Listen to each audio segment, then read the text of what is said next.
வணக்கம். உலக அரசியல் எப்போ என்ன நடக்கும்னு கணிக்க முடியாத அளவுக்கு ஒரு பரபரப்பான, நெருக்கடியான கட்டத்துல இருக்கு.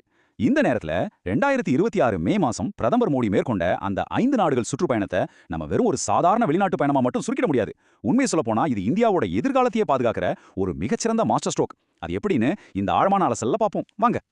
இந்த முழு ராஜதந்திரத்தோட உண்மையான தாக்கத்தை நம்ம புரிஞ்சிக்க இத நாடுகள் அடிப்படையில பார்க்காம 5 முக்கிய வியூகங்களா பிரிச்சு பார்க்க போறோம். அதாவது இந்த நெருக்கமான காலகட்டத்துல ஒரு ராஜதந்திர பயணம், எரிசக்தி பாதுகாப்பு, தொழில்நுட்பம், பசுமை வர்த்தகம், அப்புறம் ஐரோப்பாவுடனான இணைப்பு.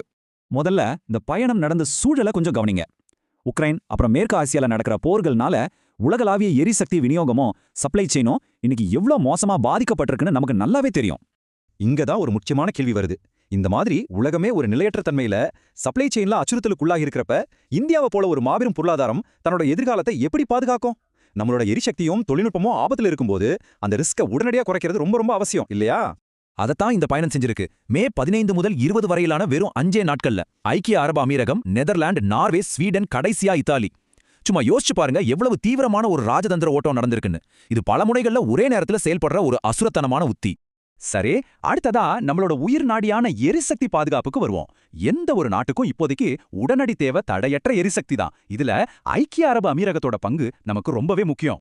ஹார்மோஸ் ஜலசந்தி மாதிரி சிக்கலான பகுதிகளை தாண்டி நம்ம எண்ணெய் விநியோகத்தை பாதுகாக்கிறது ஏன் இவ்ளோ முக்கியம் தெரியுமா?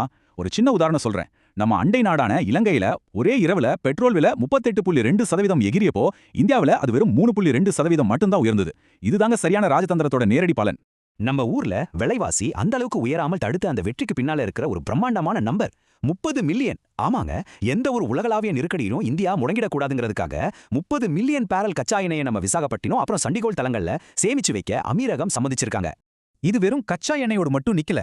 நீண்ட கால எல்பிஜி விநியோக ஒப்பந்தம், புஜேராவுல கச்சா எண்ணெய் சேமிப்புக்கான ஆப்ஷன்ஸ், $5 பில்லியன் அளவுக்கு இணை முதலீடு, அது மட்டும் இல்லாம குஜராத்தோட வாடினார்ல புதிய கப்பல் பழுது பார்க்கும் தளம், இது எல்லாமே சேர்ந்து நம்ம கடல்சார் உள்கட்டமைப்பை ஒரு உடைக்க முடியாத கோட்டையா மாத்துது. அடுத்து எரிசக்தி இன்றைய தேவைன்னா அடுத்த தலைமுறைக்கான தேவை கண்டிப்பா தொழில்நுட்பம், ஏஐ, அப்புறம் விண்வெளி ஆராய்ச்சி தான். சரி, நம்மளோட எதிர்காலத்தை நாம எப்படி தயார்படுத்துறோம்? நம்ம எந்த ஒரு குறிப்பிட்ட நாட்டையே மட்டுமே நம்பி இருக்கல. உலகத்தோட தலை சிறந்த தொழில்நுட்பங்களை பல நாடுகள்ல இருந்து நம்ம சோர்ஸ் பண்றோம்.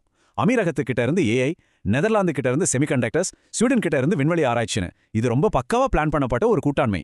இதுல அமீரகத்து கூட போட்ட ஏஐ ஒப்பந்தம் ரொம்பவே ஸ்பெஷல். கான்டோர் கேலக்ஸி இந்தியா அப்படிங்கிற 8 எக்ஸாஃப்ளாப் சூப்பர் கம்ப்யூட்டர் திட்டம் நமக்கு கிடைக்குது. அதாவது இனிமே நம்ம மத்த நாடுகளோட சர்வர்களை மட்டுமே நம்பி இருக்காம நாமே சொந்தமா தரவுகளை கையாளும் இறையாண்மை கொண்ட கம்ப்யூட்டிங் திறனை இது நமக்கு வழங்குது. இது ஒரு பெரிய கேம் சேஞ்சர். அதே மாதிரி உலகத்தையே உலுக்கிய செமிகண்டக்டர் தட்டுப்பாடு இந்தியாவை பாதிக்காம இருக்க நெதர்லாந்து கூட ஒரு 3 படிநிலை திட்டம் வச்சிருக்கோம். ஸ்டெப் 1 டச் நிபுணத்துவ மையத்தை நம்ம இந்திய செமிகண்டக்டர் மிஷனோட இணைக்கிறது. ஸ்டெப் 2 NXP, ASML அப்புறம் டாடா மாதிரி நிறுவனங்களை ஒருங்கிணைக்கிறது. அண்ட் ஸ்டெப் 3 ரிசர்ச் மூலமா திறமைகளை வளர்த்து இங்க ஒரு மாபெரும் செமிகண்டக்டர் எக்கோசிஸ்டத்தை உருவாக்குறது. சரி, அடுத்ததா பசுமை வர்த்தகத்துக்கு வருவோம்.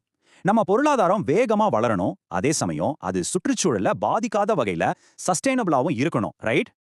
இந்தியா அமெரிக்க வர்த்தகத்தோட அசுர வளர்ச்சியை பார்த்தாலே நமக்கு மலைப்பா இருக்கும். 2021ல $43.3 பில்லியன் இருந்த வர்த்தகம் 2025-26ல $101.25 பில்லியன் எகிரி இருக்கு. ஆமா, 2030க்கான டார்கெட்டை நாம 4 வருஷத்துக்கு முன்பே எட்டிட்டோம். அடுத்த டார்கெட் என்ன தெரியுமா? பிரம்மாண்டமான $200 பில்லியன். அதே போல நார்வே பயணத்தோட முடிவுகள் சாமானிய மக்களோட வாழ்வாதாரத்தை நேரடியாகவே உயர்த்தக்கூடியவை. ஏஎஃப்டி வர்த்தக ஒப்பந்தம் மூலமா அடுத்த 15 வருஷத்துல $100 பில்லியன் முதலீடும் 1 மில்லியன் புதிய வேலை வாய்ப்புகளும் உருவாக போகுது. இதை தவிர கடல் பகுதி பாதுகாப்பிற்காகவும் நார்வே நம்மோடு கைகோர்த்திருக்காங்க. சுருக்கமா சொல்லணும்னா இந்த பசுமை மூலோபாய கூட்டாண்மை அப்படிங்கிறது இந்தியாவோட மாபெரும் பொருளாதார திறனையும் நெதர்லாந்து மாதிரி நாடுகளோட தொழில்நுட்பம் மற்றும் முதலீட்டையும் ஒன்னா இணைக்கிறது தான். கல்பசார் நன்னீர் திட்டம், கிளீன் பிளான்ட் சென்டர்கள்னு தூய்மையான எரிசக்தி மற்றும் நிலைத்து தன்மையில இது ஒரு புது சரித்திரத்தையே எழுதும். இப்போ நம்ம பயணத்தோட இறுதி மற்றும் மிக முக்கியமான கட்டத்துக்கு வந்துட்டோம். இந்தியாவையும் ஐரோப்பாவையும் பௌதிக ரீதியாகவும் ராஜதந்திர ரீதியாகவும் இணைக்கிற இத்தாலி பயணம்.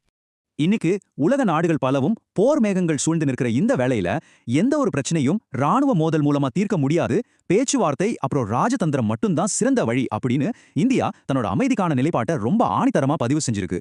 இது எந்த ஒரு அரசியல் பக்கமும் சாயாத உலகளாவிய ஒத்துழைப்பை மட்டுமே வலியுறுத்துற ஒரு முதிர்ச்சியான அணுகுமுறை. ரோம் நகர்ல நடந்த இருதரப்பு வர்த்தக விரிவாக்கம், உணவு பாதுகாப்பு விவாதங்கள்னு பல விஷயங்கள் இருந்தாலும் இதுல உண்மையான மாஸ்டர் ஸ்ட்ரோக் எதுன்னா இந்தியா மத்திய கிழக்கு ஐரோப்பா பொருளாதார வழித்தடம், அதாவது IMEC தான். இது உலக வர்த்தக வரைபடத்தையே முற்றிலுமா மாற்றி அமைக்கக்கூடிய திறன் கொண்ட ஒரு புதிய பட்டுப்பாதைன்னே சொல்லலாம். இப்போ இந்த ஆழமான அலசலோட முடிவுக்கு வந்துட்டோம்.